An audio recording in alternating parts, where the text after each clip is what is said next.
The right minimum wage, $0.00. That was the headline of an editorial in one of America's most prestigious newspapers. Can you guess which one? The Wall Street Journal, perhaps. Right city, wrong paper. This editorial appeared in the New York Times in 1987. There's a virtual consensus among economists, the Times wrote, that the minimum wage is an idea whose time has passed. So economists and the liberal paper were on the same page, pun intended. Why? Because they understood that a minimum wage does not guarantee jobs. It guarantees only that those who get jobs will be paid at least that minimum. And that leads to two bad outcomes: unemployment and higher prices. I can best explain this by asking a simple question. What is a wage? A wage is the price of labor. Now, what happens if the price of labor rises not because workers have become more productive, not because a business must pay higher wages to hold on to valuable employees, but only because the government requires it? When the minimum wage rises, employers will adjust. They will use less labor. They'll fire current employees or cut back on their hours. They will also raise prices for their goods or services. These are undesirable consequences. But let's also consider another bad effect. Businesses will hire fewer workers, especially those with little or no job experience. Suppose you're young and haven't worked many jobs before. Maybe you've never had a job and are trying to land your first one. The work you can offer an employer may be worth only, say, $7 an hour. You agree? Yes. He agrees? Yes. And you have your first job. But what if the minimum wage set by the government is higher than $7? What if it's $10 or more? Well, you won't get the job. You may be willing to work for $7 an hour, but under minimum wage laws, it would be illegal for you to do so. This very point was made by Paul Samuelson, one of the leading economists of the 20th century and a prominent liberal. I paraphrase from his classic textbook, Economics.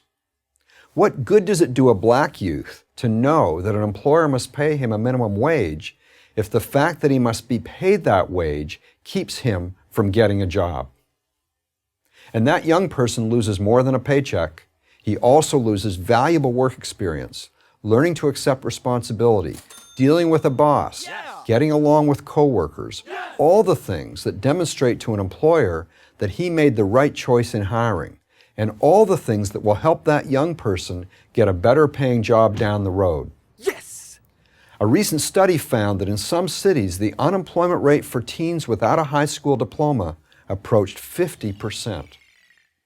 Pricing these teens out of the labor market does them no favors. It's not doing the rest of society any favors either. Teenagers who can't find jobs often find trouble.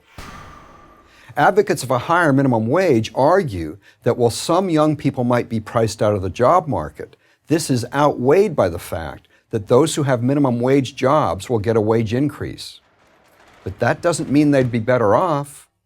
It's true that the government can force business owners to pay its minimum wage workers more per hour, but it can't force these business owners to pay them more per week. According to the Los Angeles Times, after Connecticut raised its minimum wage to $10.10 an hour, a 20-year-old woman who worked at a donut shop in Hartford was soon disappointed when her hours were cut from 35 per week to 27. Employers will look for other ways to cut costs. The Economic Policy Institute, a union-funded organization that pushes for higher minimum wages, admits this. Employers, they write on their website, may be able to absorb some of the costs of a wage increase through higher productivity, lower recruiting and training costs, decreased absenteeism, and increased worker morale. How would an employer get higher productivity? By working the employees harder. How would an employer cut training costs? By training them less. So let's summarize. Raising the minimum wage makes it harder for young and inexperienced workers to get jobs, to get on that crucial first rung of the employment ladder.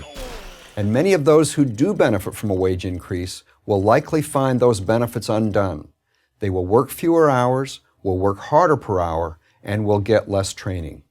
Sounds like the New York Times had it right back in 1987. I'm David Henderson, the editor of the Concise Encyclopedia of Economics for Prager University. Join Prager University, subscribe to our YouTube channel, and sign up for free at PragerU.com.